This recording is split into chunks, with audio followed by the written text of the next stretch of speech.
Shalom, perkenalkan nama saya Angelina Agustina Manik. Pada pagi hari ini saya akan mempresentasikan tugas tafsir PB1 dengan dosen pembimbing itu Erod Madonna Riana MTH. Dengan judul menganalisis Injil Matius 5 ayat 1 sampai 12 dengan pendekatan kritik redikasi. Dalam Matius 5 ayat 1-12 untuk mengawali khotbah di bukit, juru selamat mengajarkan bagaimana orang-orang dapat berbahagia dan diberkati. Pada sewaktu Yesus memulai pemberian pelayanannya, dia memberikan sebuah khotbah di dekat Danau Galilea. Peristiwa ini sering disebut dengan khotbah di bukit. Dalam Matius 5 ayat 1-12 dikenal sebagai ucapan berbahagia yang berasal dari kata bahasa Latin yang berarti diberkati atau bahagia. Yesus mengidentifikasi atribut-atribut yang dimiliki Dia dan Bapaknya yang menuntun kepada kebahagiaan sejati dalam kehidupan ini dan dalam kehidupan yang akan datang.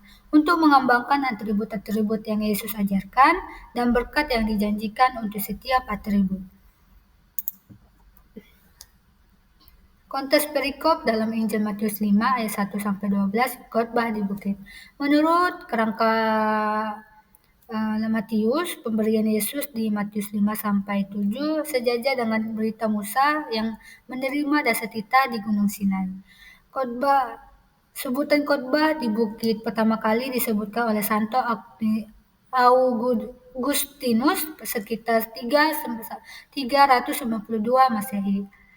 Khotbah di bukit ini adalah kumpulan kata Yesus yang disusun oleh para Injil. Perkataan-perkataan itu disampaikan pada berbagai kesempatan dan kini disusun untuk menampilkan Yesus sebagai Musa baru, menyampaikan kebenaran baru untuk para muridnya. Khotbah di bukit ini merupakan suatu bagian yang tidak terpisahkan dari keseluruhan Injil, tetapi dapat ditinjau sebagai suatu unit terkhusus. Pada bagian pertama, Matius 5 ayat 1-12 terdiri dari 9 ucapan bahagia atau berkat yang menyatakan bahwa dalam kerajaan surga akan ada pembalikan nilai-nilai secara besar-besaran. Ucapan-ucapan bahagia ini disampaikan dalam bentuk indikatif bukan imperatif. Ucapan itu adalah pernyataan mengenai suatu kehidupan yang sama sekali lepas dari suatu kelompok tertentu, Yahudi ataupun Kristen, berlaku untuk semua orang. Para murid berangkat pada Matius 5 ayat 1, tetapi juga banyak orang pada Matius 7 ayat 28. Imperatifnya tentu ada sebagaimana para murid harus mengikuti kehidupan ideal dimanapun mereka berada. Perbandingan dengan teks paralel Matius 5 ayat 1-12 dengan Lukas 6 ayat 20-26. Matius 5 ayat 3 ini berbicara tentang orang miskin dalam roh. Miskin dalam roh ini adalah tidak mungkin menunjukkan kepada orang yang miskin dalam hal uang, tetapi orang yang secara miskin secara rohani. Jadi maksudnya orang sadar bahwa dirinya miskin secara rohani. Tetapi pada Lukas 6 ayat 20 yang jelas dikontraskan bahwa dengan Lukas 6 ayat 24 rasanya berbicara tentang miskin dan kaya dalam hal uang. Tetapi pada Matius 5 ayat 6 berbicara tentang orang yang lapar dan haus akan kebenaran. Sehingga jelas bukan berbicara tentang lapar secara jasmania, tetapi secara rohani.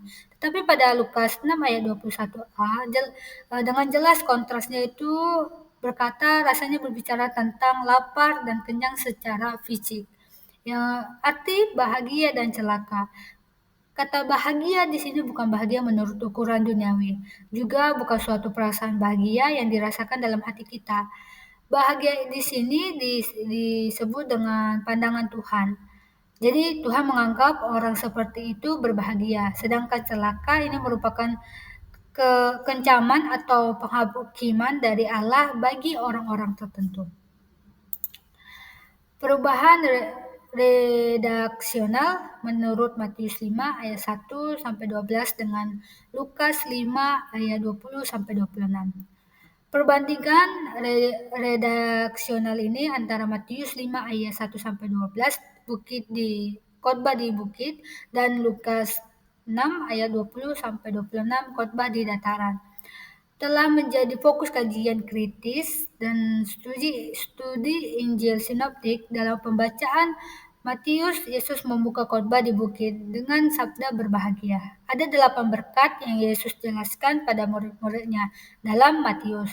Tetapi sabda bahagia menyatakan karakteristik yang Yesus gambarkan, lalu Yesus memberi tahu mereka apa berkat yang akan mereka terima.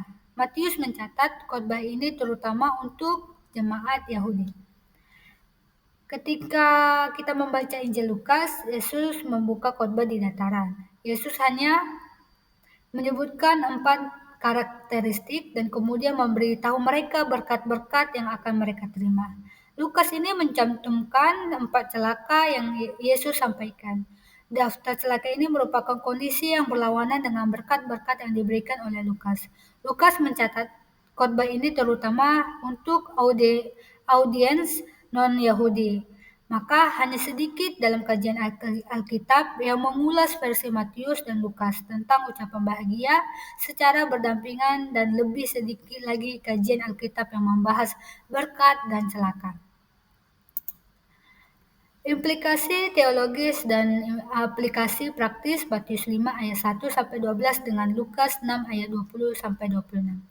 Khotbah di bukit dalam Matius 5 ayat 1 Matius 5-7 dalam implikasi teologisnya, Yesus memberikan pengertian akan berbahagia, sasaran-sasaran yang berbahagia serta alasan-alasan yang mendorong orang-orang percaya untuk tetap merasa bahagia di dalam hidupnya.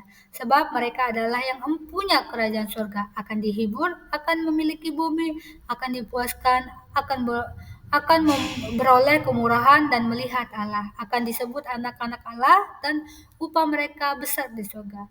Aplikasi praktisnya yaitu dengan miskin di hadapan Tuhan, memiliki hati yang lemah lembut dan murah hati, haus dan lapar akan kebenaran Tuhan, yang suci hatinya dan yang suci hatinya.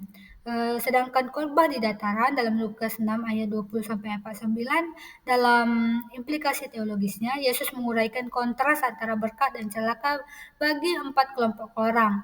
Allah akan memberkati mereka meskipun dunia mungkin membenci mereka, namun mereka harus waspada terhadap dunia dan nilai-nilai yang menyesatkan. Aplikasi praktisnya berkomitmen untuk hidup di bawah ketuhanan Kristus, menganut pandangan hidup kekal dan menganut nilai-nilai Tuhan dan menolak nilai dunia dan bergantung kepada Tuhan.